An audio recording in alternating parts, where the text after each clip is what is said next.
This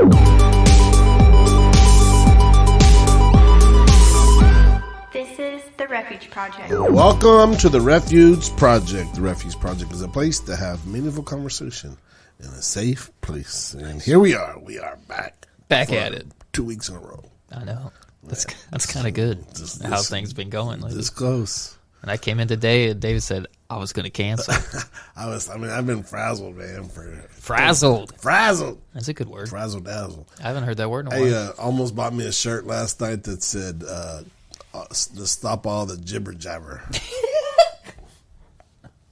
Feeling frazzled. Feeling frazzled. I like that. You should. There's a guy on I kind of played the lotto a little bit. Yeah. It's kind of the lotto, but not really the lotto. So this is our pro gambling episode.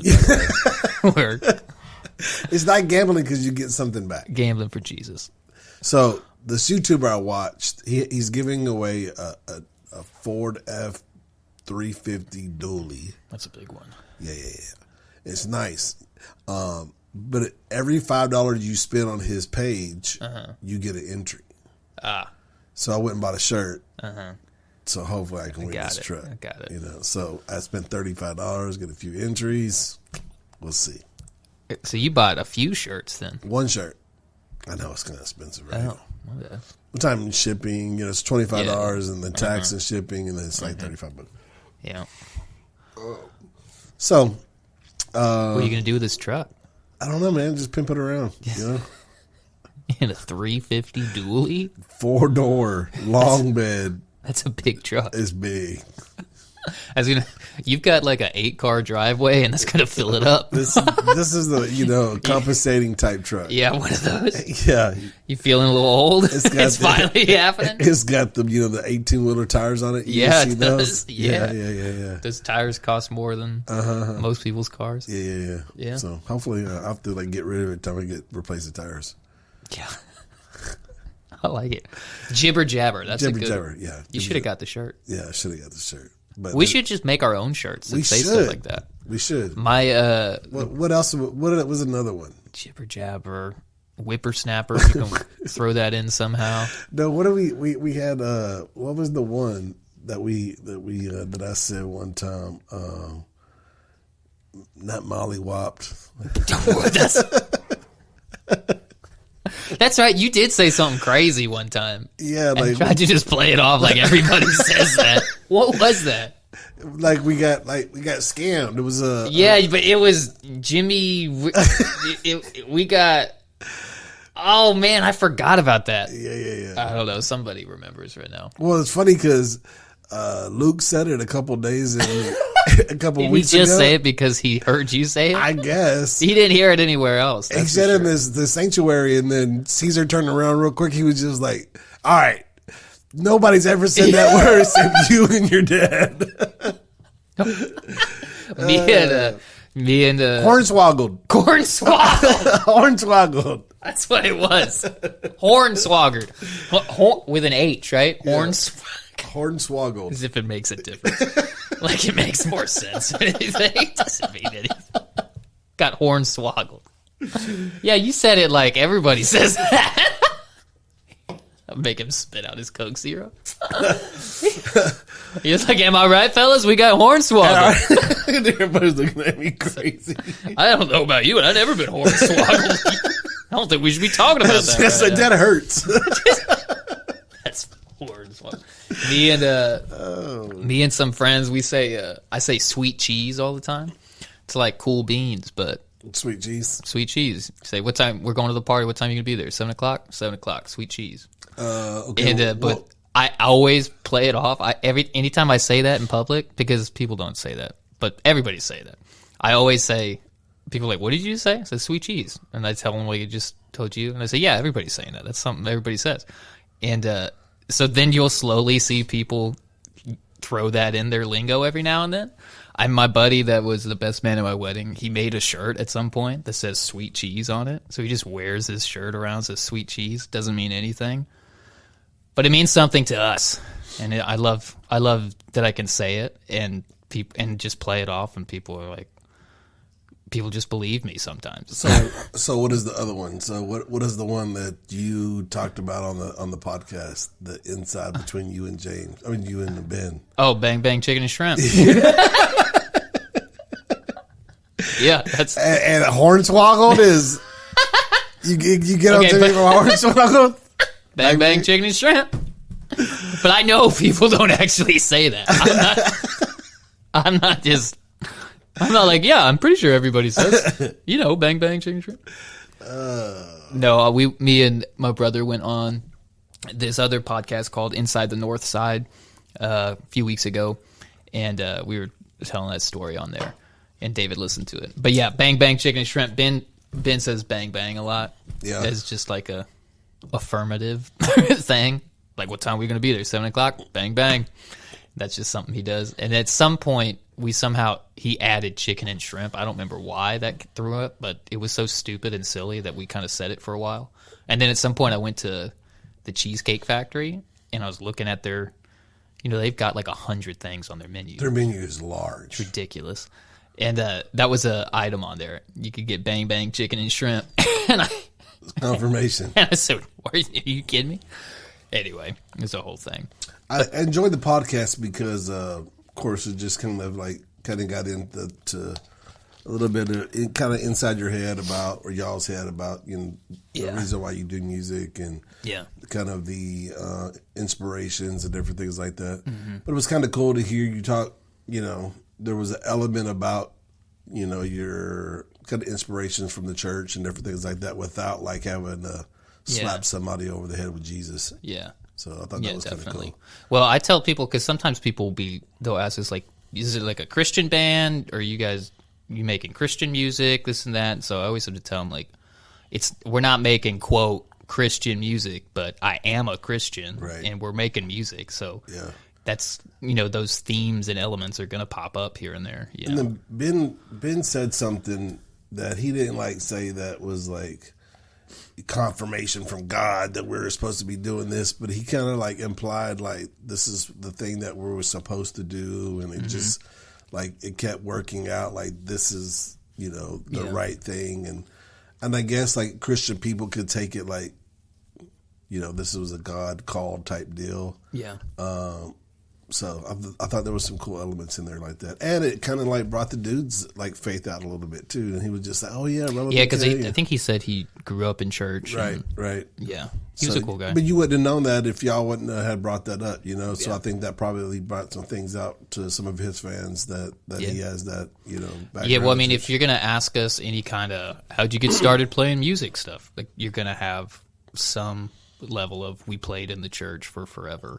And a lot of that when you go to these like TV shows, these singing TV shows, like the best ones are always have I used to sing, in the choir or the worship for my church. Well, there's something about playing in a church because everybody's like, if you're gonna, what would you say, like successfully perform some kind of music in a church crowd, there's so much more like emotional connection with the music than if you were just playing in some random song in a club somewhere or something. Yeah, that, and then like frequency. Right? And frequency. You get to play every week. Yeah, so if you're playing every week, and then the big thing that's this song's going good or it's not is more emotional stuff, then it's more feeling stuff than like hitting all the right notes and all. That's a big deal. Yeah. So and then you add that to the frequency, you get better at your instrument, and it's pretty helpful, I think.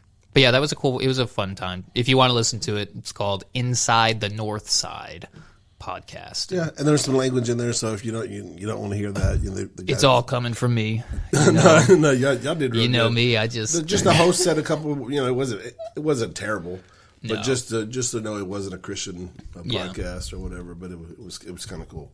Yeah, I enjoyed listening to it. Trying to do more of those things. So yeah, I'm probably gonna. Well, I don't know. I got to reach out to more people, but I'm trying to just do that kind of stuff as anywhere and everywhere people will have me. Yeah, I think this coming on here really helps. Yeah. Really helps you like get what you want out there and said well too. Yeah. So You did a good job. We talk for forever, so. Yeah, whenever I give you a chance. It's like, well, anything you want to get better at, you just have to do it more, Right. you know? So, and people don't think of speaking and communicating as a skill to get better at. And then there's all sorts of like subset skills that help you communicate better. So there's like, you can use humor, you can use analogies, you can, you know, use different words. You know, there's a lot of skills involved in just talking. So anytime you see somebody who's doing a talking position job where there's like a preacher, comedian, some kind of public speaking, like there's a lot actually going on there, even though it looks like they're just standing there talking to people.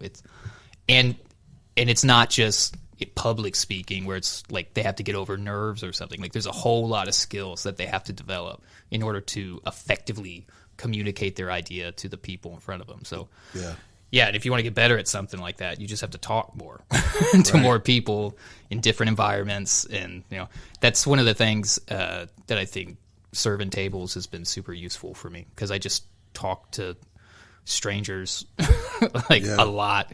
And I have to learn how to deal with a lot of different types of personalities. And there's really not that many types of different people out there, at least in our area, I've come to realize. I don't know what the number is. Maybe it's 20. But I can talk to somebody have like a couple sentences with them, sometimes less. Sometimes you can just look at somebody and know, but you can be like, oh, you're this type of person, so I'm going to speak to you this way. You're going to find this more respectful than this, so I'll do that. You know, that kind of stuff. And you can kind of play that out with all sorts of personality types. Yeah, that's good. But the point is, you don't know until the point is, if you want to get better at it, you just have to do it. And so the fact that we do this every week, hopefully every week, not missing weeks. Most of the time. You know, it's helpful for sure. You know, that's kind of interesting that you say that, because I was just listening to who was I listening to? I was listening to Elon Musk interview, and they asked him why that he bought Twitter. Yeah, and he was just like, he was talking about Northern California, you know, where Twitter was. Yeah, and he was like, there's this 10-mile radius of these radicals. Mm-hmm. Left radicals, right? Yeah, like all the way on the left. Right? Yeah, like radical, and that's why, you know, they're having the homeless issues, and you know, you go through, you know, a red light and you got a homeless dude throwing feces on your car or whatever, and nothing happens, and it's just that way, and and then of course all the political stuff and everything that went through COVID and all that stuff.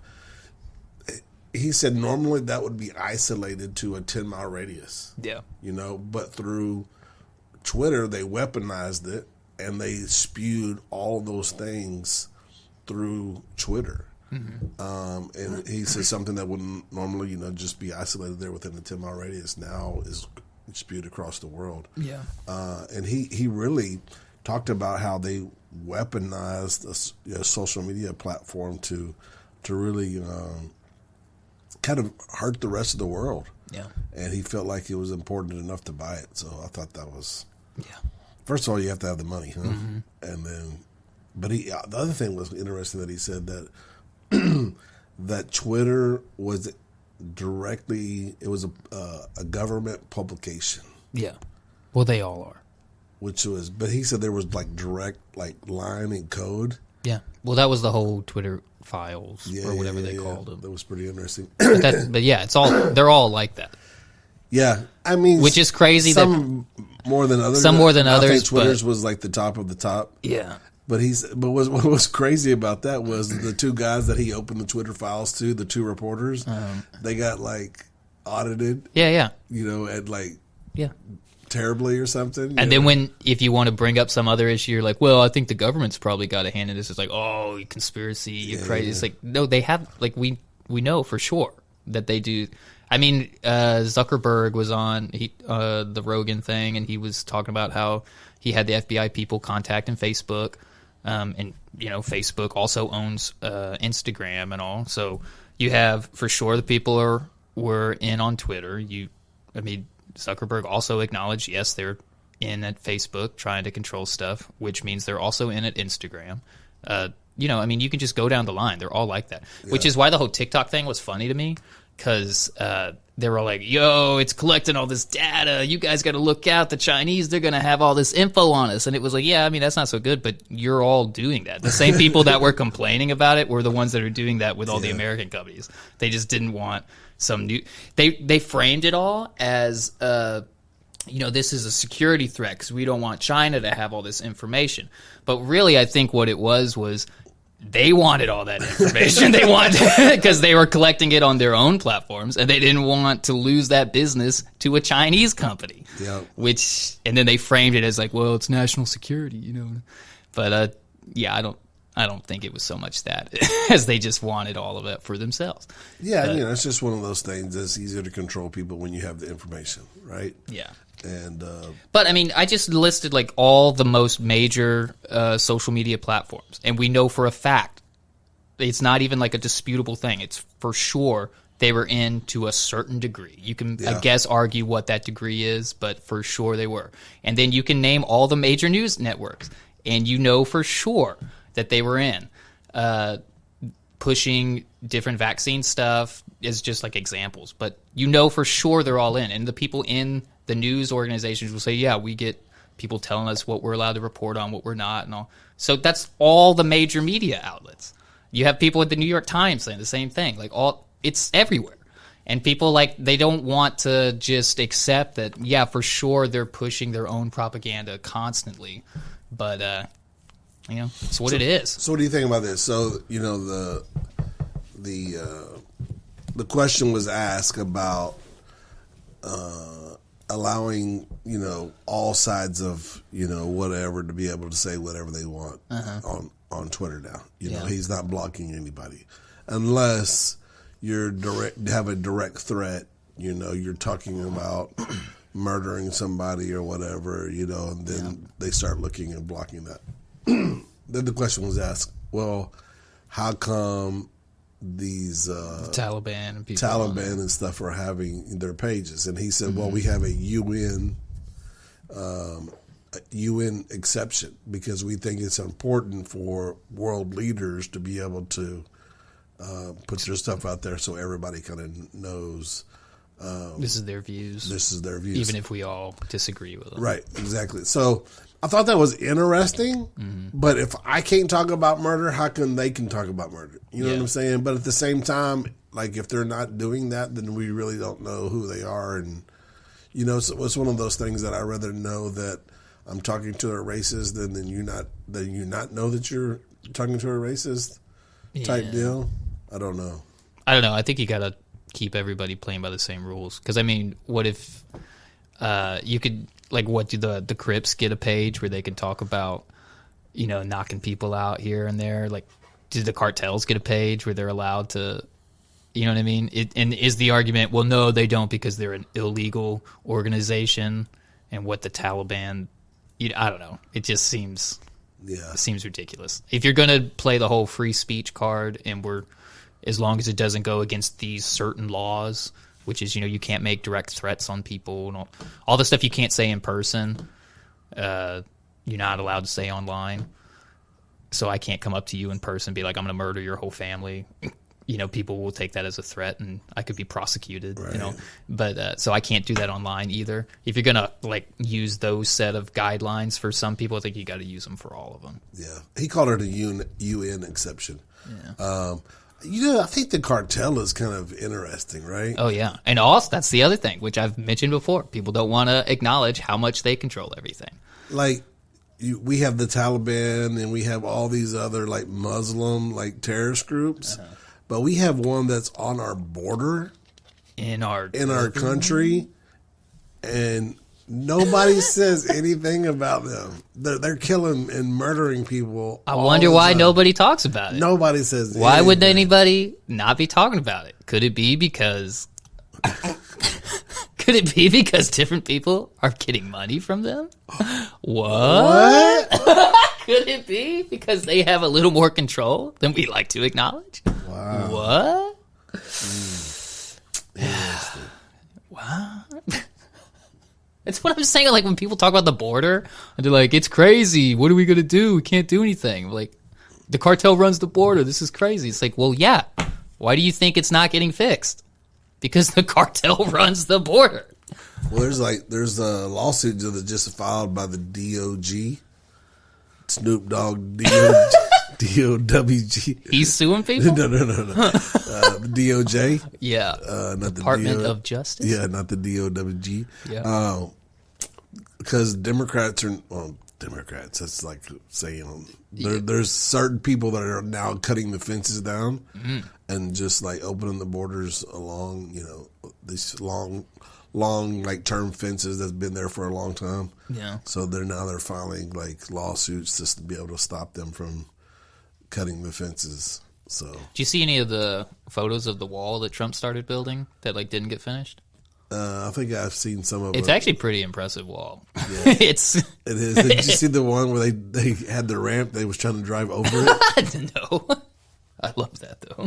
They had this very, very steep ramp that they were going to try to drive this truck over. I'm sure it was full of, very important imports. Yeah. Like blankets and hats and Yeah, stuff. yeah. They just, And sandals, just beanie socks, But they got to the top and the teeter-tottered. That's funny. They didn't think about that. That's hilarious. So it was just stuck up there, and then before you know it, all these people jump out and run. That's funny. Yeah. I like that. That's good.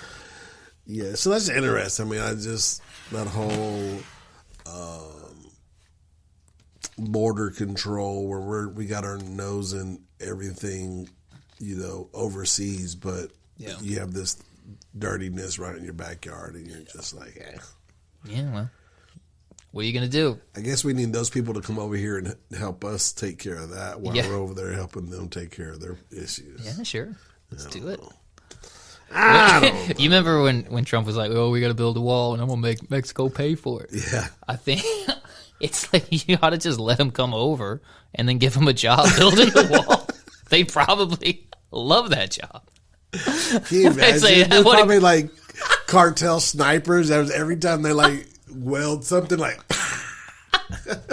they're just sniping their own people, so the wall's not being built. Take their money, get them across. Take them out to get over there, make some more money coming. No, it's crazy. I just recently saw the story of this young girl. She was like 16 or 17, and she was trying to come to America. She was raped by like 17. Where's she coming from? From Mexico. And like the coyotes got her and ended up raping her. And, it's crazy. And so they was about to sell her to like American... I guess as a prostitute over here, and this lady from Mexico ended up buying her back so that she didn't have to go. Like the lady gave up everything that she had. So she's in Mexico still? So she's in Mexico still. So now that, because she went through all that horrible things about being raped and all that. So now she's owned by some Mexican lady, making tortillas or something. I don't know. But She's not out, walking Las Vegas She's not streets. walking free.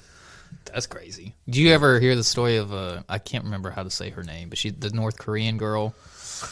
Yeah, with the crazy story, come to America. I don't remember the story, but I remember hearing the story. It's like one of the craziest stories you'll hear. Yeah, that was pretty crazy. Where it's kind of similar like that. Like she first, I don't remember how she gets out of North Korea, but it's crazy enough just getting out of North Korea. And before you even get out of North Korea, just the North Korea life is just... The one thing that I do remember from that story was like, if your house burns down, like it doesn't matter. You don't go save your baby first. You have to save that picture. You gotta get the picture of Kim Jong-un or whatever his name is. Yep, you nailed it. That's him. Kim Jong. Cut out the jibber jabber. Come on.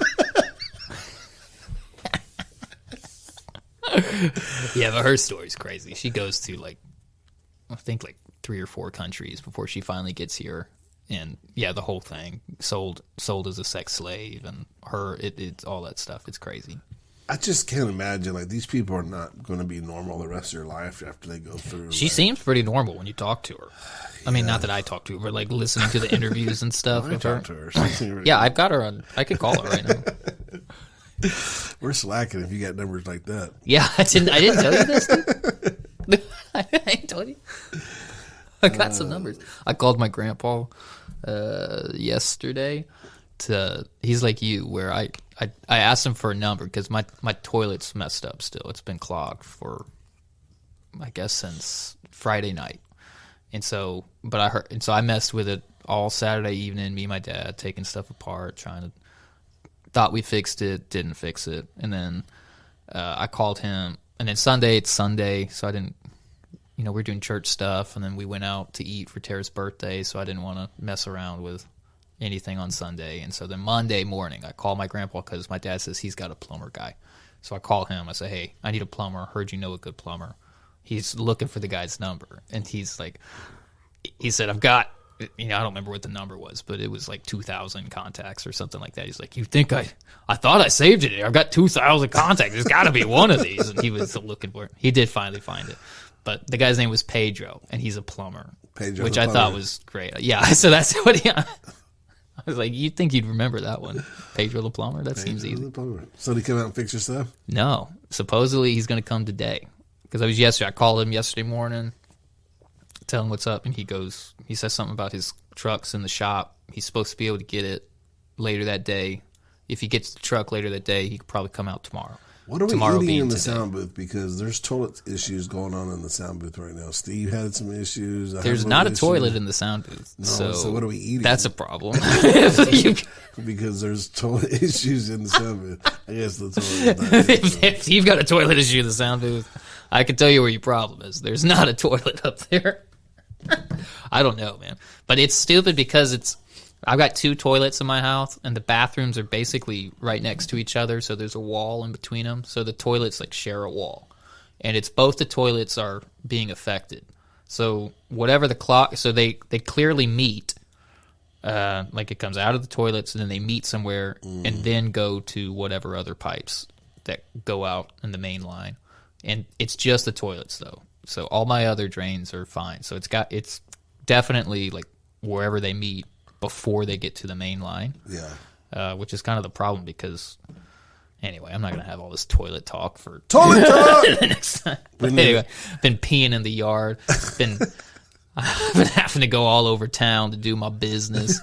I got here early just so I could do it. Tara keeps having to leave the house early so she can go to the bathroom in place. Been popping into my parents' house because they're only hey, what are y'all doing? They're only 6 or 7 minutes away, so go over there, go to the bathroom, all over the yard, man. I'm gonna have a nice lawn, fertilized yard. I'm hoping so. Today, the guy said because the guy works for the Pasadena School District or something like that. So he said he gets off work at 3 something. Said he could be out here a little after 4. So fingers crossed he knocks it out. I love it how you go, that's enough of the toilet talk. And then I had to just wrap it up. 3 more minutes. I had to wrap it up. I had to flush it. We need toilet puns out, though. It was... Before he keeps going, let's jump right in. I need it. Culture Corner. So, I thought I had I thought I had something to talk about today, a story, but come to find out, we've already talked about it. I don't remember, but I guess. He goes, I got a story today. And I said, it's about time. What do you got? He said, it's the one about Elon Musk and the first Neuralink patient. Yeah. We haven't talked about that, right? I said, we definitely talked about that a month ago. Because then we talked about Elon Musk for 20 minutes. I said, well, then I guess I don't have a story. Hey, maybe I'm wrong. Maybe we didn't talk about it. But I am 90% sure. That's the problem. We talk about stuff. Yeah. And then we don't know if it was on air or not. I'm pretty sure it was a half hour of an episode of us talking about Elon Musk stuff. Okay, then we won't talk about it. But I've got Just so you know, Elon Musk is about to have his first Neuralink patient, and it could solve all paraplegics. Dun, dun, dun. You not excited about it? Or did you want... which one? I'm excited. All right. You never know when you're going to be paraplegic. Yeah. You never know. Never know. One turn. One Mama wrong always turn. said you never know when you're going to be paraplegic. Well, I have a story. It's kind of Elon Musk adjacent, Okay. since we're kind of doing Is that. that Facebook? No. Because I know they were. This is a different sect of Because I Elon know Musk. they were going to fight in Elon. Said, Oh, yeah. Elon Anytime, said, anyplace. Elon said he's chickened out. Yeah, he said, Mark, Zuckerberg. Jibber Jabber. Zuckerberg. if you people don't know, somehow Mark Zuckerberg has been training jiu-jitsu, and apparently he's moving up, and now he's feeling confident. And somehow I think somebody just commented on something. It was like, you and Elon Musk should fight. Like, haha, isn't that funny? The social media people duking it out. Haha, Facebook against Twitter, whatever. And then it started being taken serious. And Elon was like, I'll do it. You want to do it? Let's go. And then they talked, and they were like, well, what's the rules? Where are we going to do it at? This is all Mark Zuckerberg. It's like, where are we going to do it? What's the rules? Da, da, da. And Elon's like, I don't care. Any rules, anytime. Let's go. He wanted to do it. Elon wanted to do it in the Roman At the Coliseum. Roman Coliseum. Just because he was like, this is already ridiculous. Let's just make it. Let's do it. And I can't remember what he said. Like, I think the Coliseum was like, Like, they're we're down. doing it. Yeah. But then for some reason, Zuckerberg was like, no, we can't do it there. We got to. do it UFC in the cage Yeah. in Las Vegas. But But yeah, now they ask him like he's been training. He goes, I don't care. He he's goes, like, I don't care. I'm so much bigger. I got the war Do the walrus on him. walrus. Yeah. Said, I'll just lay on him lay and on take him. him out. Do you know how big a walrus is? Yeah. Walrus doesn't need to know how to fight. She's kind of funny. I don't know how big how big is he though? He looks like a big dude. What is he, like 6'4", something like that? Probably. He's not some 7-foot guy, but I think he's just 6'3", 6'4", and he's But also, I didn't know this. Apparently, Super he white. had some like fighting background growing up. Like he's taken different martial arts stuff for some amount of time. he could be some like closet Yeah, black belt jiu-jitsu guy and nobody ever know. I don't think he's that, No. but I think he's far enough along where like he probably knows how to throw a punch. I think he said he trained some level of jiu-jitsu for a while. I know GSP was training him for a while. George St. Pierre. Really? Yeah, he was a UFC champion for a while. So that's what I'm saying. So it's not like he has no experience. So you give him some experience, and supposedly he's quite a bit bigger than Mark Zuckerberg. Yeah, I don't know, man. But we got to remember back, if you're a UFC fan, the Gracies Yeah. were fighting like them big Samoans. It's and true. Tapping them out. But they were kind of like the best. the best You of know, the best. is Mark Yeah. Zuckerberg on And that the level? other guys didn't have no idea even what jiu-jitsu was. What is what belt is Zuck? I don't know. Let's see. Look it up. He's gonna be like a 2nd-degree white belt, talking all this trash. I feel like he's like a brown or something. I feel like he's a mid-level belt. Wait for it, y'all. Here we go. This is Blue belt. blue belt. Okay, that's right after white. No, that's the 2nd belt. Yeah. Oh, well then. But that's actually, we're getting into some higher level, like, It sounds like level 2. yeah. But me. it's not. Is what it sounds like. Higher than what? Level 1? Doesn't sound like he's all that advanced yet.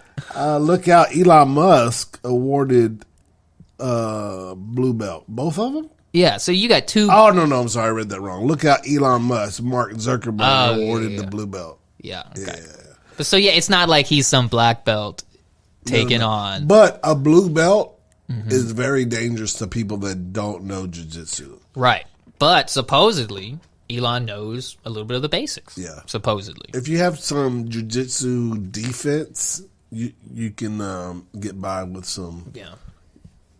white belts. Anyway, I would love to watch this. I'd pay for it. I would love to watch this. What if it was on a Jake Paul card, though? Would you would you suffer through a Jake Paul fight to get to that? You don't want to watch you don't want to watch that?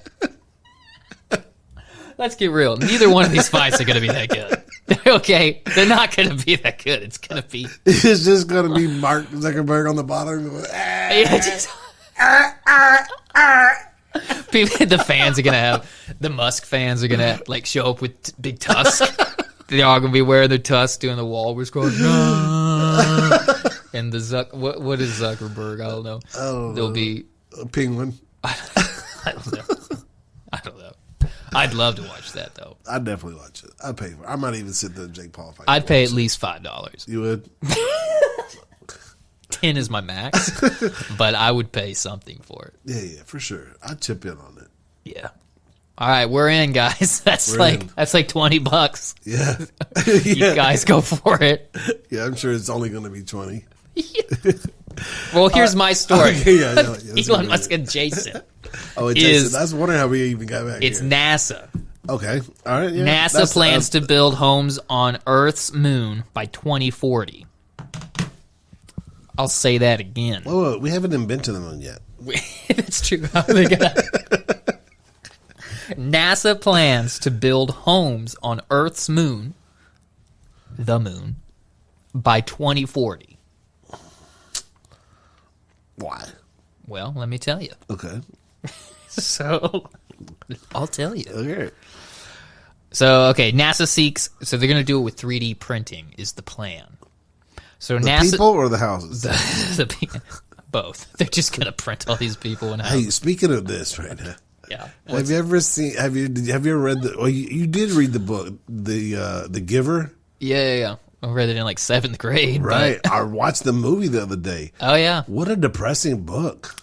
Yeah, I'm trying to remember all the details of it. But Like- everything's controlled. And then... Right? There's no like emotion anymore. There's no like sin, but there's no like love. Yeah. There's no nothing. Right? It's just people Yeah. getting along in this utopia world. Mm-hmm. Yeah. But does the guy escape? Doesn't Yeah, he try to escape? he escapes the border and then everything comes back. Yeah. And that's how it ends, right? Like Yeah, he's just that's out. it. Yeah, It's he kinda sad. escapes out, and then they don't even show the world going back to normal. But like the people there don't even remember like war or love or hard times or compassion. It's just this mundane everything. How is this you said speaking of, how is this? Oh, 3D, you're printing people. Printing people, yeah, Gotcha. yeah. They were just like Well, these were robots. real people in the book. They were real people, but really, because the boy said, Are you Dad, real people with Dad, them?" do you love me? And he goes, love? Do we care for you? Yes. Yeah. And I'm just like, oh, wow. Do we care for you? Yeah, I care for you, son. Sounds like somebody's getting hornswoggled, am I right? And then he gets that baby, the giver, the next giver, and takes off with him, remember? Oh, yeah. I forgot, but I do remember. Yeah. I remember Adam reading that book Yeah. in junior high, I think. So, That was anyway. one of the like 5 books that I read. They read it and then they stop and then it comes back around and then Luke had to read it too, so it was interesting. What do you think you get if you're the author of one of those books that gets into a curriculum? I don't know. What do you Rich? think? Do you? Yeah, You think they give you like $1,000? Be like, we can use this whenever we want. I think it's the copies that he sells. Right, it turns into a #1 seller. Oh, yeah, there you go. You know, So he's making a few cents every time. yeah, Okay. kind of like selling a CD. Yeah, I You get get like it. 4 cents. Yeah. Then the stream is like 2. No, a stream is 1/3 of a penny, A third of a penny. if I'm not mistaken. It's less than a penny. God, dog. That's tough. Dude, it's hilarious looking at my They send you like a 30-cent check. Yeah, exactly. And you go, let's see, what did I make in November? 37 cents. Hey, I'm up a few cents. Yeah, I remember that, man. Yeah, it's good stuff. We would get like $100 and we're like, what? We tell everybody, Yeah. we made $100 on this album. They're like, what? Yeah. Yeah. $100. Yeah, like, that's crazy. But the problem is like you don't see none of it for like 4 weeks. Or more, yeah. And they're like, how do we do? How do we do? How do we do? Because sometimes they'll do it like quarterly. So that Yeah. means it's like a few months. And you're like, all right, you got 247. Hey. you did good this month. You're up 1,000%. We got over. We're in the triple digits, kind of. Depending on how you view it. Well, what are you talking about? NASA's trying to build these homes on the moon, dude. Okay. We're going to 3D print them. On the moon? That's the idea. It says NASA seeks to 3D print building materials out of new concrete made from lunar dust. Bro, have you seen these? I was just showing Sandra these cement 3D printers. No. They are pretty cool. Well, NASA's trying to do it with lunar dust. They're fairly large. I bet they are. They look like those robots that are on like production lines. They look like that, but they have cement coming out of the tip, and they're. I've seen them build like walls and stuff for homes here on Earth. Yeah, here on Earth. You're not wrong. Like we're somewhere else. But it's pretty amazing, man. Well, they're trying to do that on the moon. On the moon. And I don't know what they put in the 3D printers on Earth to make that. Probably not moon dust. But they're trying to do the moon because the whole thing is there's lunar dust. Is there water on the moon? No, I don't think so. I think they think there used to be. I don't remember, but that's not. Anyway, let me tell you the article. All right, go ahead. Let me find it. Well, that was a waste of a paragraph. Okay, so they believe the goal of having an outpost on the moon is achievable by 2040. If they can hit their benchmarks in the coming years. Let's see. So this is a pivotal moment, blah, blah, blah. Okay, where was all the actual information? I'm sorry. I thought I had this up. Okay, so Icon and other prominent companies in the field, this is a company, Icon's a 3D printing company, have touted the benefits of 3D printing as an efficient and low-cost solution for housing here on Earth.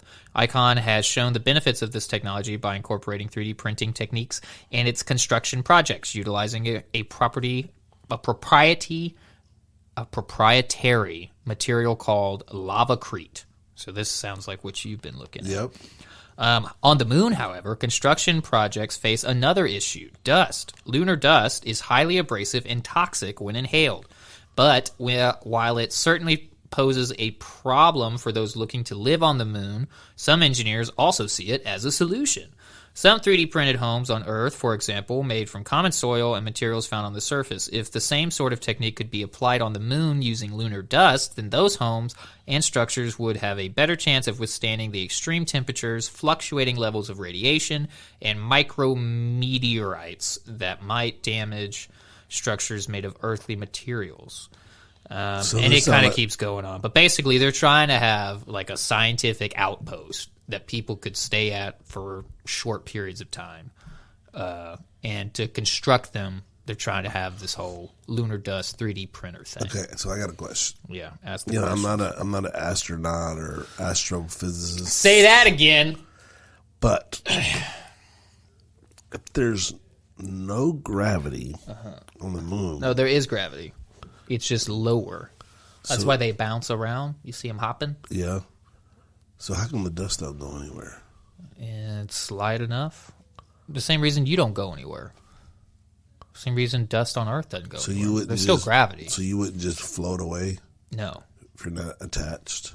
Right. Like in the movies, the dude just like, and then he just. Well, that's in space, not on the moon. But isn't the moon in space? Okay, isn't the Earth in space? We're all in space. I mean, when you're not. All right, so I'm going to explain gravity to you, and we, as we talked about last week, don't know anything. So here we go. You ready? This is part of the podcast where we're the smartest thing.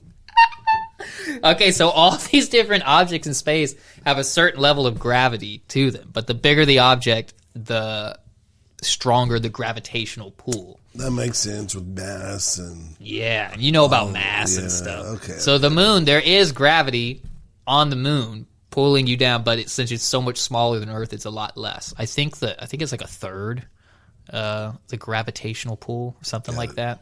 There's a number. We used to have to calculate this back. I don't know why we had to calculate this. Well, let me break you off some information. Tell me about it. In 2020, data from NASA Soviet missions confirmed water exists in the sunlight areas on the lunar surface. There is water, like right now. Right here today, there's water on the surface moon. has molecules of H2O embedded within, and perhaps sticking to the surface of the moon. So they're saying it's not water you can drink, but maybe it's something they can mix with the... They're saying the elements are there, but it's not liquid water. The surface Like, has molecules of H2O embedded within. Yeah, so probably something they can extract from it, but not like a pool of water. Yeah. All right, interesting. So, And it's not ice. no, well, I mean, maybe because it says it exists in sunlit areas of the lunar surface. The sunlit ones would be hotter, though. Because the moon also has some level of an atmosphere, but not near as close as like Earth or a lot of other planets. So that's why it was talking about it's got to be protected from meteorites and stuff. So what is the benefits? Is the benefits like the next step? Like this is Having a place on the moon? Yeah, like is it like a pit stop to go to Mars type deal? It talked about that. Yeah, It said that might be something that happens in the future. but it sounds pretty to the dangerous, moon, right? Like you might get knocked out by a meteorite or Yeah, definitely. Yeah. Well, you got to be indoors. You can't just walk around out there. no. It's not one of those like afternoon Sunday walks down the Nope. lit up moon streets. Nope. And if you do walk, you got to have a spacesuit on. And a helmet, right? Well, that's Just in Yeah, case. that's part of the spacesuit. I wasn't talking about. I thought you knew what that meant. I'm sorry. I should have said that. That's all in one. Yeah, it's an all-in-one bundle there. All right. I mean, Anyway, they're building stuff on the moon. They think they're going to have it within 20 years. water and ice composition on the moon. There's no food, though, so you got to figure that out. Man, it sounds expensive. Yeah. Sounds expensive. Well, that's the point of the 3D printer thing. It's supposed to be cheaper. So where are they getting electricity? Solar. So, Everything in space is solar. so does... Go ahead, think about it. I'm just trying to think about like distance from the sun. Uh-huh. Is the moon closer or further away? Well, it depends, because it's going in a circle around us. Yeah, I know, but like from Earth, it's less, right? It's further away from the sun. Well, it depends, because it's going in a circle around Earth. So sometimes it'll be, if it's on one side of the Earth, it'll be closer. If it's on the other side of Earth, it'll be further away. Right. You're right.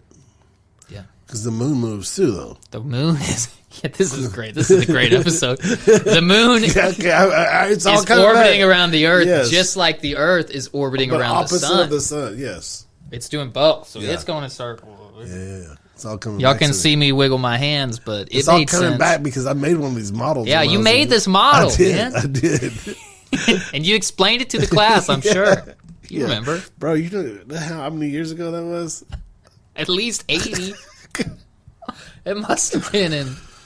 That was back before they even knew that the Earth was round, wasn't it? I mean, we made it out of lunar dust. That was... You did that project when they thought the sun was still evolving. Yeah, your project had the Earth in the middle and the sun and everything moving around it. And you got a good grade on it, too. That's how old yours was. You got a good... They said, this looks perfect, David. Hey, mine had Pluto on it. Oh, yeah. We don't even have Pluto anymore. We don't even need that one. They say, guys, we don't even need it. Stop. We got plenty of planets already. Get rid of it. God, I should have paid attention more. Shoot. Well, where do we go from here? Well, you had a video or something for us. Yeah, so let's go ahead and jump right into the main topic here today. And this is something that's been on my heart for a while. You know, I talked to a pastor one time, and he took over kind of a older church, and he was really tasked to like bringing it into like the current age and stuff. And what does that mean? You know, but one thing that he said was get rid of the weird. Get the weird out of your church. Get the weird out of the church. And At first, I was just like, that's kind of funny, and then I get the weird out of your church. But what does that really mean? What was he trying to say? Mm-hmm. And I think what he was trying to say is, like, when non-Christians come in, they're not like, what's all this weirdo stuff going on? Yeah. Because the thing about it is, when they come in, they have to feel like they, there's a place for them to fit. Not necessarily that they fit in, because they're probably not going to fit in, but a place where they can fit. Mm-hmm. I think that's two different things. Mm-hmm. A place where they can feel like they can join, but at the same time as they grow, they can fit in. But I think as Christianity has gone on for, decade after decade, we have adopted certain things, language, the way we dress, the things that we do, the musics that we listen to. Yeah. And then we're like, if you can't do that, then you're sinning. Yeah. Which a lot of the things that, especially American churches, I guess, because that's the only thing I have as a reference. Yeah, as a reference to, that we take that Christian culture and then make it biblical. Yeah. Which is not. Mm-hmm. And then we were like, well, how come like our visitors are not staying? They visit one time and then they leave. Mm. I know that we have the nicest church. Our people in our church are the best people in any church. Yeah. Every church says that. Mm-hmm. But they have the visitation is not sticking. Right. And so I started thinking about that some years ago, and then we see people like famous people try to give their life to the Lord, right? And then people were like, "Well, we'll see." Yeah, yeah. But they're going to prove it to me first. Yeah. And they criticize everything they do. Everything that they do, and then we wonder why it didn't stick. Yeah. Because, we can see, like, maybe their fans going, what are you doing? Mm-hmm. I thought you were one of us. Yeah, yeah. Now you're one of them. That's weird. But instead, we got the Christian people going, no, you're not doing it right. Yeah. That ain't. What do you do? Why can you dress with that shirt on? How you're wearing a secular shirt right now? Oh my goodness! What are you doing? Are you even saved? Yeah. Well, I've only, this is all I have. I've only been, coming to church for 10 days. Like, am I supposed to like get rid of my whole wardrobe and start over at, the local bookstore and all their shirts that they have over there? Mm-hmm. Like. So that's really just been on my heart, and I know that there's somebody out there going right now, but you're supposed to get dressed up your best. Is that how they said it? Yeah. Some jibber jabber. They just jibber jabbering about it. And I'm not saying this is every church, because I think that we do a pretty good job at our church, but at the same time, Pastor even talked about it a few weeks ago when he said that there was this lady came up to him. He's just like, "Are you just going to let those youth stand at the altar and do their thing up there?" And he was just like, "They're worshiping God, and your grandson is up there doing it. Like, what do you want?" Yeah. So we get in those situations, and and then we've seen people like Justin Bieber. We've seen I don't know. Alice Cooper. Oh yeah. Give his life to the Lord. Kanye West. Some bigger names. Mm-hmm. And then we're just so, you're just gonna have to prove it to me. And at one time we were all there. Everybody's walk with the Lord looks a little bit different. So it was pretty interesting when not too long ago that Kat Von D, and if you don't know who Kat Von D is, she started off on TV on Miami Ink. She's a professional tattoo artist. Mm-hmm. And she's like a musician. She has her own beauty makeup line. So she's out there in this goth culture, and she's dibble dabbled. Sorry. She been dabbling. She's been dabbling in some of the, like Ouija board type stuff. And she said she was never like in the occult or a devil worshiper or anything like that, but just kind of in the goth scene. She's playing around with stuff. And she talks about her being addicted to drugs and alcohol and how that impacted her life. But she just recently released a video of her being baptized. Oh, wow. And then like both sides kind of like lost their mind. You know what I mean? Yeah. Her fans from that side was, some of them are like, "What are you doing? Those people are weird over there." Blah blah blah. And then of course, then some of them was just like, whatever your walk looks like, we're here to support you. We might not agree with the things you're doing, but whatever, do what what you need to do. And then there was the Christians going, believe it when I see it. Yeah, believe it when I see it. Ain't for real. And then they're like, you didn't get baptized right because the top of your hand didn't get fully submerged, and like your pastor doesn't even know how to baptize people, and like your pastor don't know how to baptize people. I like that. And like if God was really like doing that, then why is your husband not saved? And he's like in this whole other like genre of music that's kind of like really, really dark and different things like that. And here I'm thinking, like, here this chick is like doing her best to follow Jesus, and we have Christians that are just, because she's not following in with our culture. Yeah. She's still wearing black. She's she still has a lot of these tattoos and stuff all over her body that are like pictures of dead bodies and stuff. So she doesn't look like a Christian. And so these crazy, I'm sure there are a bunch of crazy white ladies, you know what I'm saying, are giving her a hard time about it. And so she releases a short video that I just want to play just for maybe 2 or 3 minutes of it, and we'll see where it goes, of her talking about her experience after she has released this baptism. Now, I will tell you that she does a full-length interview if you want to go back and listen to this. And I forgot what the lady, Allie, I think she might even mention it in here, Allie something. So go look. I watched it last night. It's about an hour long. It was really, really good. If you want to kind of hear her whole heart, just listen to this. I want to talk about like the response that I got to the video that I posted about. All right, so we're going to speed this up just a little bit, but it might be a little bit too fast.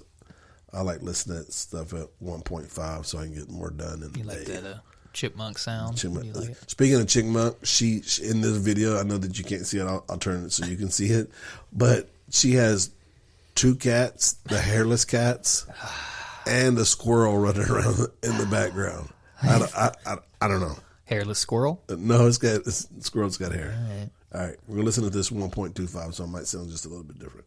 Baptism, it was an overwhelmingly beautiful amount of just positivity and just love. Like, me and my husband and my son, we'd go out to go get lunch throughout the week, and people would just come out of nowhere just wanting to give me a hug and congratulate me and welcome me to the family, which I love.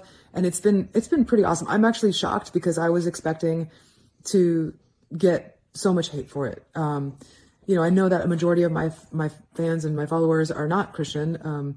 And so like, I know that it's a turnoff to a lot of people, and, everybody's had like their own experiences in their life that, might trigger certain things. And, and I know that everybody's on their own journey and it's not for everybody, but this is where I'm at. And to me, my baptism was a public demonstration of where I stand with my faith, and, basically letting people know that I'm not ashamed. And so that's why I really wanted to share it with people, and like, if there was anybody out there that felt like they were at a crossroads and don't feel like you fit in, because I don't feel like I fit in anywhere now. And, or that I ever have, to be honest, like, you're not alone, and it's crazy how many people in my DMs and stuff, like shared with me what they've been going through too. And so it's kind of cool to be able to connect in that way.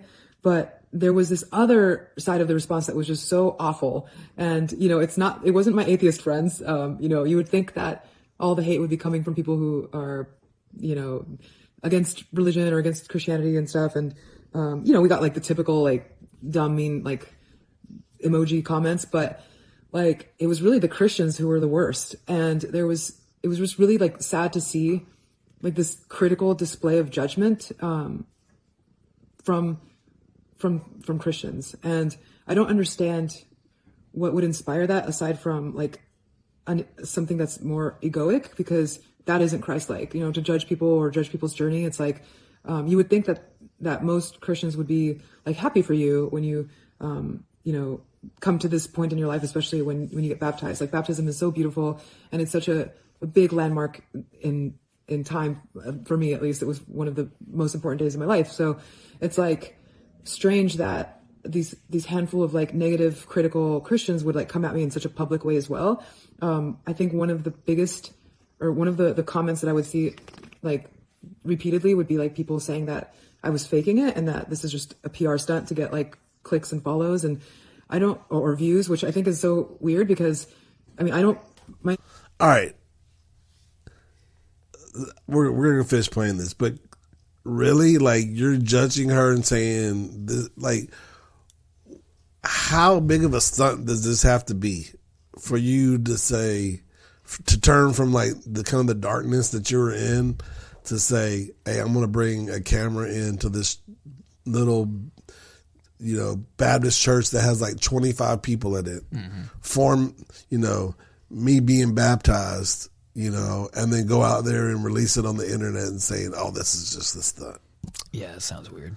Like, what are these Christians doing? Like nothing useful. I don't get it. And to give some background, she's been saved. Well, she's been on this journey to her faith since COVID. This is kind of when it gets. So she's not like new Christian. You know, she's been doing this 3 or 4 years. So go ahead. It was not monetized, so I don't get paid for how many views I get. And like I mentioned before, a majority of my followers are probably more turned off by my decision than actually like rooting for me. I mean, I know there's a big amount that is, but like it was a big decision to like come out and share that with the world. And like I said, I was expecting, you know, a lot of negativity coming from my existing fans and followers and friends. And although I got a little bit, it was not anything compared to the criticisms that I got from Christians. There was like a lot of criticisms, weirdly enough, about like the way that I dress and the way that I look, or the way that my friends looked in the video. And I think it's really insane that we live in a time where people still like judge a book by its cover. Like, I feel like I wasn't aware that there's a uniform that you're supposed to wear once you give your heart to Jesus. Like, but you know, and I will say that there is like a certain aesthetic that is a very stereotypical aesthetic for like the Christian community. And that is not me. Like, I don't dress like that. But at the same time, I just feel like I would never judge you for how you look. So why would you judge me? Like, what part of this is considered demonic? Or is it just because you have a perceived notion of like, if people wear black clothes, or if they style their hair a certain way, or if they have... So what is it? What is the Christian attire? What are we supposed to wear? I don't know, man. Is it a button-up polo? Yeah, button-up polo. Oh, khakis. Man. Khakis. Yeah, you're supposed to look like the dude, the dad from the Duggars. Oh yeah, I don't like that look. No, part it to the side. Glasses. Well, okay. What are those verses that the like hardcore Pentecostals use? Some of them talk about, you know, coming as you are. You know, is that what you're talking about? No, I'm talking about the ones where it's talking about like not cutting your hair and. Oh right. Oh yeah. They got, you know, the long skirts and stuff. Yeah. What are those verses? I don't remember. I don't remember right offhand. But it's all the Old Testament stuff with the same scriptures that talks about, you know, don't eating certain things and all those things. And most Christians that, you know, don't cut their hair, or they don't read the next verse, you know, they don't follow the next verse or whatever. Sure. So I don't know, man. This is kind of what I've, you know, when I had our rap label, I always told the guys, so the guys would come in there and, they would just get saved and they would talk about their testimony on their album. I used to do drugs, gangbang, and then their third album is like, I used to do drugs, used to gang. I'm just like, hey, bro, that was good for the first album too. Like, you're working this stuff off, but now what is God doing in your life? Yeah, what's he doing now? So, give her some space to grow. She might be wearing black for the next 3 or 4 or 5 years. She might wear black for the rest of her life. I don't know. But give her time to grow, and she's not where you are. Yeah. You, Mr. Polo wearing khaki boat shoes, giving, you know what I mean? What's the deal with the black? Why do people think black is, it's just a color? It's a color. Why do people think skulls are evil? Yeah. We all got them. Yeah. That's true. But, they're evil if they don't have skin on them. I guess context is a thing, but yeah, what? Just because I don't know. I don't know what. I mean, I haven't seen pictures of her going to church. I mean, I think because the whole thing of, what happens in the dark is, evil in the Bible. Dude, I had somebody tell me. God is representing light.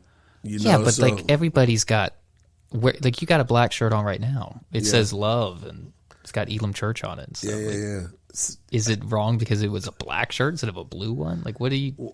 And the other thing I didn't know, and this is kind of weird to me, but I'm not judging it, is that there's a Christian goth scene. Yeah.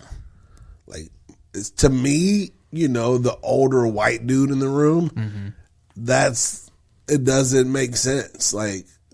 Goth to me means darkness, depression, but you're goth. But you know what Gothic even started from? It was just a style of architecture. Yeah. Yeah. I don't remember what the century was, but it was in Europe, the Gothic architecture. So, and then people just kind of used but it wasn't that some medieval looking type architecture too? Yeah, well, that was the time period that it was a thing. Yeah. So, I mean, just people were talking about slaying dragons and stuff, and it's... I just think that Christians... if it was your kid, would you be you can't come in church until you change your clothes? I don't know what they're talking about. I mean, she's got on, in this video, she's got on a black hoodie. So, I don't think a black hoodie is more evil than a red hoodie. Yeah. It's just a plain black hoodie. So, but I think she still wears, really dark clothes. She still is kind of... my thing is, I don't know what the color itself has to do with anything. If it was all black, but it's this weird, a lot of, in the Gothic world, a lot of the stuff's very revealing. Right. So it might be extra low cut tops with weird skin tight this and that. That also happens to be black. Maybe it's lots of lacy stuff, which seems a little sensual. Right. If it's something like that and it's over the top, I could for sure see people being hey, maybe that's a bit much for Sunday morning. Well, she does talk about it a little bit in the Foley podcast, and she says she goes to a Baptist church in backwoods Indiana. Yeah, and she likes the more traditional style. So she says when we go to church, we dress like a traditional suit and dress type deal. Now they're black, but and that's her that's her image, and that's what she's always done. It's the color black. I like the color black. Yeah. So I don't know. It goes with everything. But Christians just see black, and we're just it's black. But if I wore an all black suit, would people freak out? No, because you're not her. Because you didn't come from that. That's what I'm saying. It's just who cares? It's a color. It would, to me, the context is what is the black clothes? If you're mad at something for the color, that's pretty stupid. Yeah, I mean, I just think people are not giving her the room to grow. Yeah. Right? Let's finish this off. It's that to me is the silliest thing you could say. So for all of you out there that... If you can't hear the cat purring in the background... Yeah, that's what it is. It's not a fan or something. It's a cat. We keep seeing the squirrel hop around. I'm not a real Christian unless I delete everything I've ever posted, or, I got to stop listening to The Cure or whatever. I think that you may have gotten... Not The Cure. You're listening to The Cure in Depeche Mode? Oh! You're really not a Christian. Oh, man. A little wrong. Like another criticism that I found was just attacking my husband. I feel like that one is quite annoying because you don't know the dynamics of our marriage and you don't know what somebody's going through. You know, like my husband has his own journey and I am here to support him and be there for him as much as I can and be the best wife that I can be for him. But until he makes his own decisions, like should I just abandon ship? Should I just divorce my husband and uproot like the beautiful nuclear family that we have? So that what she's doing is biblical. What they're asking her to do is not biblical. Yeah. Actually, was just going over this. Yeah, she's like the Bible talks about if you can reconcile this with that don't even sound like they're out of bounds. She's giving her life to the Lord. She's being a great example to him. He goes to church with her every single Sunday, which they talk about in her long form interview. The problems that he's having with Christianity is these people that she's talking about right there. He doesn't want to be a part of the judgmental part of it. Yeah. And unfortunately, when you're not in the group, when you're not in the Christian group, that you don't see the other 98%. Yeah. You know what I mean? You only see the loud, the surface level, judgmental people. Yep. Yeah. He doesn't sing lyrics the way that you think he should sing lyrics. Like, the way that some of those comments were phrased were just so awful and cruel. And I just wonder what your life looks like. Like, do you only hang out with people that think and look like you?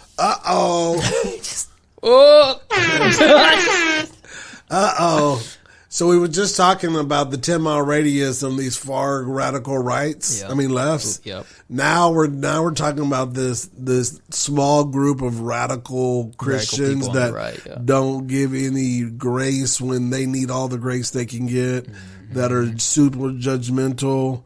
And the problem is that most of these people are the loudest ones. Yeah. You know? And they're keyboard warriors, and they're gonna do whatever they can do to judge whoever they can judge and shoot down. Because why? What does she say? What does your life look like? Like, are you so miserable that you have to break everybody down to be just like you? Those people I just want to punch in the face. Biblical. Because if that's the case, I would say, in my own humble opinion, that sounds like a very close-minded life to live.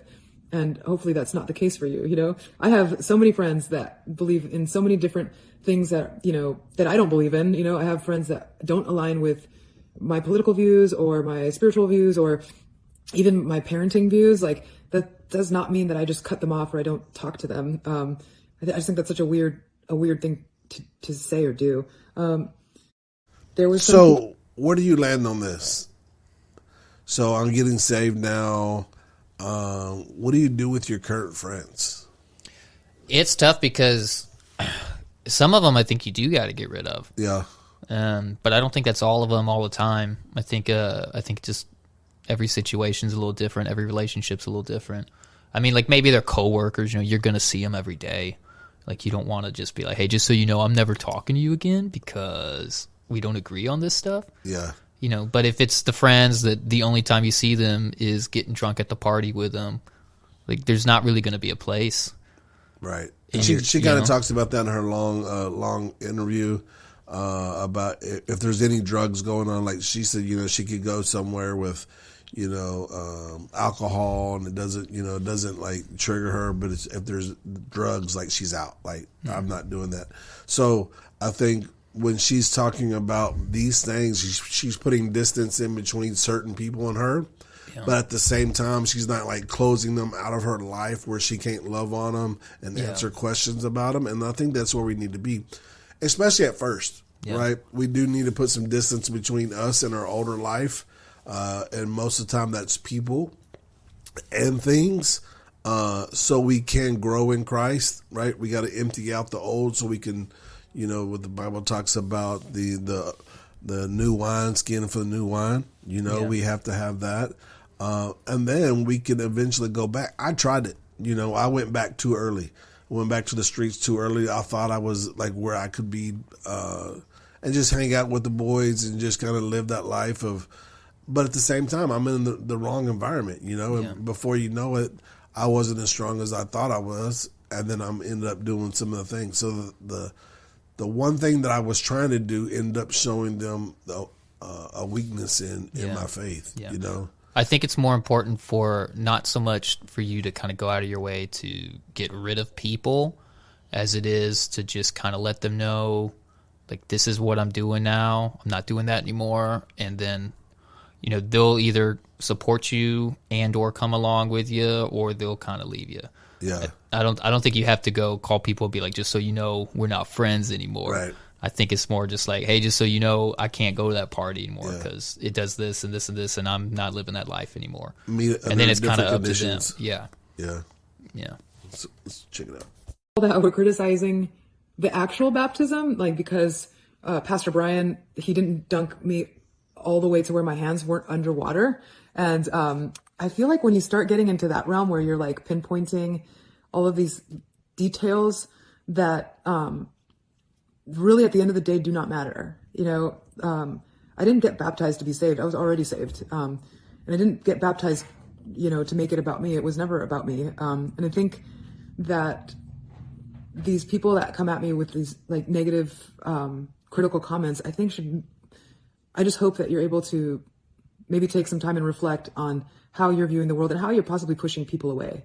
And I think like, the last thing I will say about all of it is that I love you no matter what, you know, even if you don't like what you're saying or you don't like the things I'm saying and, or we don't agree on certain things, like I still love you. And, I might not be down with some, you know, the way you do life, but that's no reason to hate or criticize.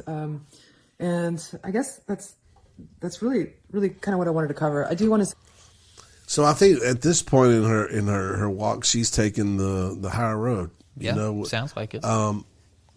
But from the things that and we, you know, if I post something and I get like, you know, 10 comments, I'm like, wow. Whoa, boy, everybody's talking about that. The reach on this one, you know, increased by 1,000%. That's right. And it's normally, you know, I'll post something like, you know, scripture or something, you know, a feel good statement or whatever that You're I just heard spreading from time. positivity in the world. And then nothing.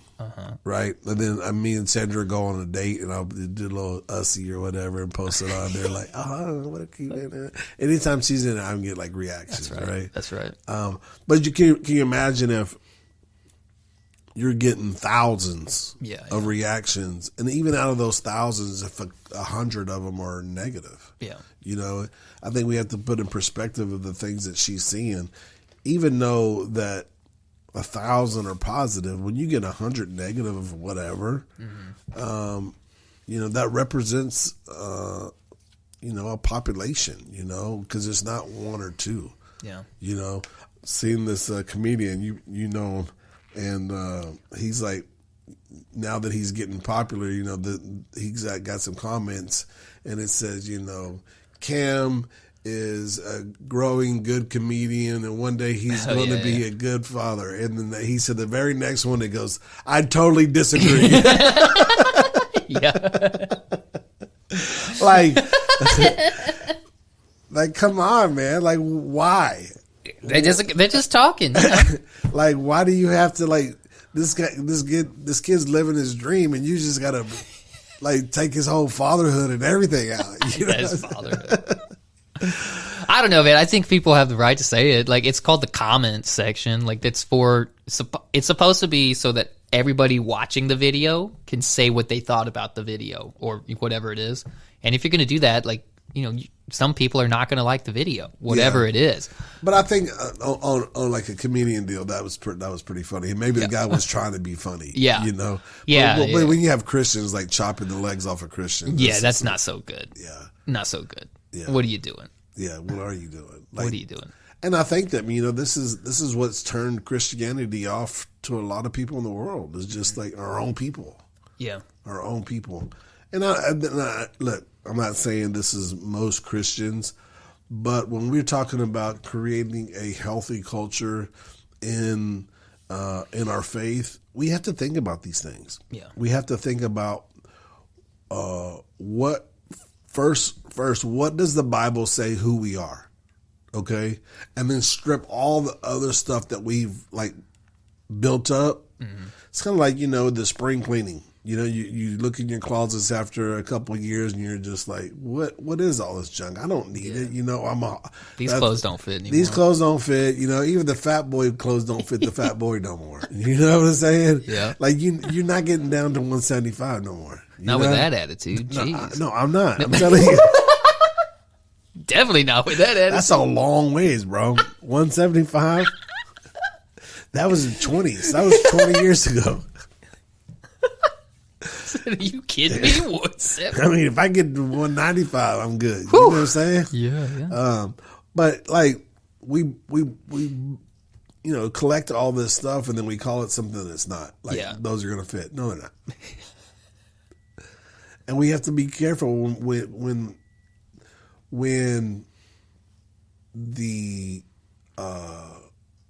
something is so important as souls. When the thing is that great. Yeah. We have to be very careful when we say in Jesus' name. Yeah. When we place the name of Jesus on whatever it is when it's not biblical, and I think that we do that in the Christian culture. So I don't know, just something to think about, something to when you're out there. That's why it's so important to know to know the word, what the word says, and be able to compare it to what your lifestyle is. Yeah. And don't be critical, man. Don't be critical of people, even Christians. The Bible says hold your brothers and sisters accountable. It doesn't say be critical against them. Yeah. Yeah, and most of those verses, if I'm not mistaken, that are talking about holding people to account and basically telling you to judge others in some sense, it's talking about you judging other people in the church, like other Christians. It's not talking about people that are just learning about Christ and are trying to learn about, it's not a stranger deal. Yeah, and it's supposed to be the people that you're. They call them brothers and sisters. Yeah, it's your brothers and sisters. Something that you have, somebody you have a relationship. It's not some with. Stranger on the internet that you've never met that's just trying to learn how things work. And just this past Sunday, so the Sunday before, something happened in one of our church services. Probably nobody caught it, and it wasn't malicious. It was actually a really good thing. One of the people on stage just got it out of turn. God gave them the confirmation to something that was said, right? And so it was good. Like, it was a good thing that he was spiritually aware of what was going on. God gave it to him, but he kind of stepped on what the pastor was doing, right? Okay. And it would have been easy for just to let that go, but as leaders of the church, as leaders of Ben, and I felt like for him to grow, somebody needed to go and let him know, like, hey man, everything you did was perfect, but it was just out of turn, and then when I went to him, I told him, I was like, let that marinate through the congregation, what pastor said, instead of just backdooring it so fast.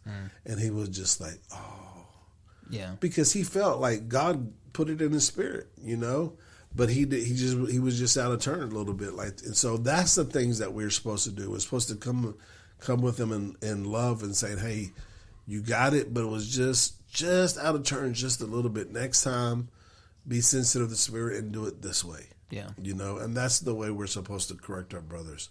Mm-hmm. And I think I probably shared this on here multiple times, is like, y'all know my little crew that I hang out with. It's, I have these guys that I mentor, and I tell them all the time, I said, if I'm correcting you today, that means we have room for you tomorrow. Yeah.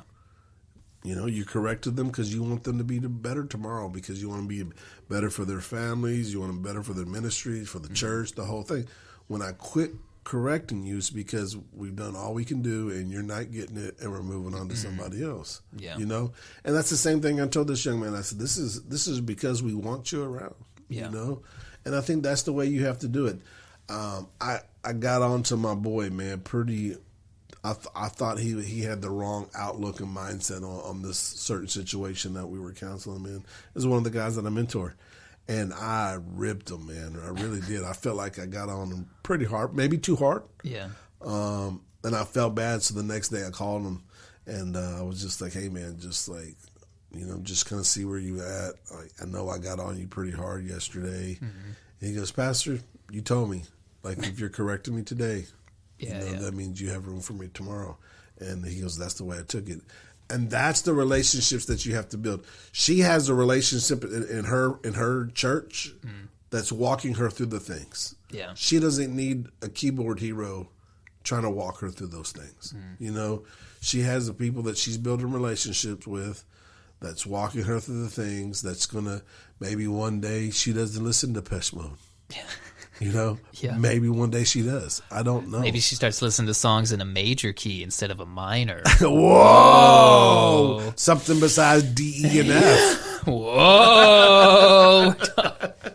I had somebody like have a serious conversation with me before because they were a music person at a church, and they said that somebody, I don't remember who it was, but somebody that was part of that church was telling them, like, we can't be playing stuff in minor keys because minor keys generally sound sadder, they sound darker, what, and they were like, that's not of the Lord. I said, it's a sound. It's just a noise. Like, and this person clearly knew that, like, that person was being ridiculous, but they didn't have anybody, like, back them up. So they're having this conversation with me, like, what do you think about this? Like, what? And I was like, what are you talking about, dude? That's the dumbest thing. That's just why are we wasting our time? Like, of course, there's nothing wrong with using a minor key. What are you talking about? The only thing that I ever heard, and it kind of makes sense to me, is when you play music that is in a key that's way too high or way too low. Yeah, because it's hard for the audience to follow along because they're trying to sing at a higher key. They can't sing. They can't, or a lady that's a soprano trying to sing way too low. Yeah. So there's like a range that's better for a crowd. But even that, does that mean? No, it doesn't mean are you sinning because you sang in a higher key? What? Like, it's. Yeah, I just remember having this conversation with this person, and this person, like, at first I thought they were joking, like they were kind of saying it playfully, I guess, and then I was like, oh no, they're actually concerned that they had this conversation. They're not totally. And I had to be like, yeah, dude, you're fine because you heard a song in a minor key. And that's something that I've had sitting over here that we might talk about next week or whatever. What's core to you, and you have to figure out, like, what's the most important to you as far as the faith, maybe the denomination, the church, your personal faith. What is the core things that you have to have? Yeah. And can you overlook the rest of them? Or agree to disagree. Or agree to disagree, or you need to move on to a different church or a different relationship. Andy Mineo, which we didn't even do a song today. That's interesting. Wow. Andy Mineo, he said, it's like a marriage. It's like how much of their bull crap can you put up with? And if it's too much, then that's not the one you can marry, because all of us have bull crap. Oh yeah. You know what I mean? And that's like I've been spreading mine around town. And that's like the most simplest way to say it, I've got some right now. So maybe we'll talk about this next week, or we'll get to it sometimes. But I have it printed off. It's been sitting over here on my desk for a few weeks. Waiting for just the right time. Waiting for the right time. But yeah, we got to figure out those things. And then what is the most important, of course, biblically. We got to figure out what we believe biblically, and then work from there. So I don't know. Hopefully y'all enjoyed it. Go visit Kat Von D on whatever her podcast was. Let me see if I can pull that up real quick. So does she still do? You said she does music and she did tattoo stuff. Yeah, is she still doing music stuff, or she hasn't done any music since she's being a Christian. Okay. So I don't know what that's going to look like. It was music, tattoos, and then something she's else. a beauty line, like a makeup line. Yeah. So she's probably have all dark colors. What is she going to add blues and yellows? She's probably got some hardcore no makeup wearing Pentecostals being like, you got to close the line down. Got to close the line down. What's Real Christian women, we don't do that. What's going on with It's those? too provocative. Those long nails, lady. Yeah. Oh man. Hey, what's the deal with the long nails? Have I ranted about this before? Who's the nails for? I don't know. But you know what bothers me the most? Listen. If you want, 4-inch nails, It's ridiculous, but go ahead. 9-inch nails. Stupid. The band was okay. It's not okay. You don't like the band? But go ahead. 9-inch nails. Oh, the band. My bad. Thought you said on a man. But On a girl either. If you're a cashier and you can't pick up change because your nails are so long, and you're like, and you have to pick it up for them and hand it to them. Like, what are you doing in your life? And also, who's it for? Like, nobody thinks it looks better. I mean, I bet you they'd give a nice back scratch. Yeah. Yeah, but you don't need 9-inch nails. This is my thing on the nails. It's, they do it because they want to look better, right? They think it looks better. No guy, there's not a single man out there that thinks the nails look better. You think?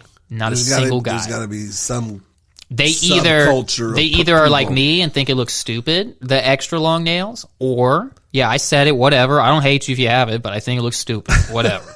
You probably think some of the stuff I do looks stupid. It's fine. We're all still good. God loves you.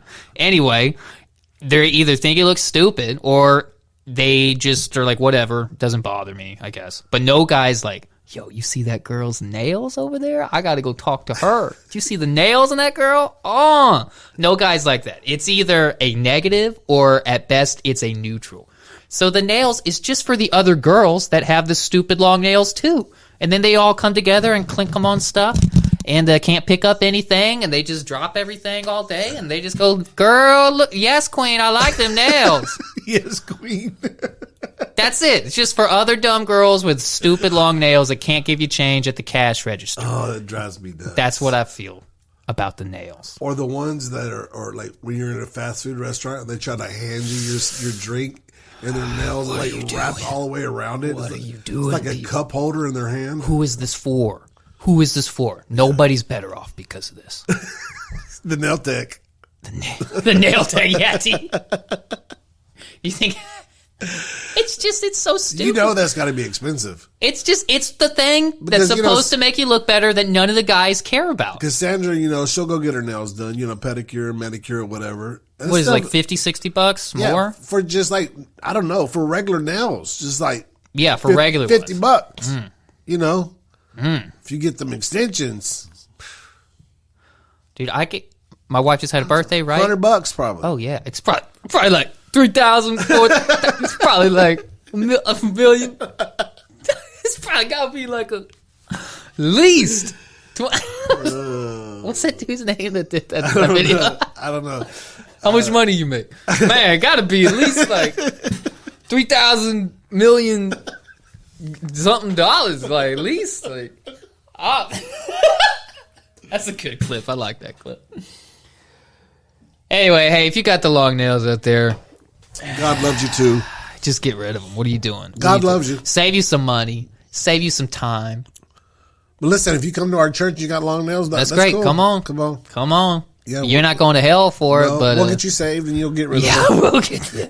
I don't know what you. I'm just joking. Coming as you are. Some of these things that the girls do. If you like them, you like them. What's the guy's equivalent to dumb long nails? What is it that the guys do that none of the girls care about at all? And at best is like a neutral. You're like, yeah, I don't mind that the guy does that. Like that, but the other guy, we do it just for the other guys. Really expensive tennis shoes. Ooh, tennis shoes? You think so? Yeah, like the 5,000-6,000. Well, that's a crazy number, but is there any girl out there in the shoes? Yeah, I mean, there's some. It's not most of them. No, not most of them. But like a pair of Jordans that cost $500-600, maybe $1,000. I think that would probably be it. Be close to it. Yeah, some of those some of those jeans that cost, $300. Nah, I think the jeans. I think there's enough girls that like the jeans. Yeah, maybe. Probably doesn't count. The shoes is probably pretty What about close. the gold necklace? A necklace? No, some girls like the chains. Some of them do. Jeans. Not all. That's all I can think of. I guess Maybe those cowboy boots that have the really long tips. No, dude, there's people that like those. That's a very specific culture. I feel like those guys might like the nails. Dude. That's it. That's it. Dude, they probably love the nails. It's just them. The male equivalent is the exception to the nails. That's it, dude. You know those guys with those big shoes. The girls that he got. Hey, Chica, she's got the big clinky. Dude, you know it. Oh, you're right. It's them. What do they call it? There's a name for that. Oh, They go down there and do the dances. And oh, man, that's it. The problem is nobody's ever going to get to the end of this podcast to hear dude, that. they're gonna hear that, funny bro. thing. I just pictured the guy walking around and the girls got the stupid nails. Love it. All right, we got to get out of here. We're done with this. We love ya.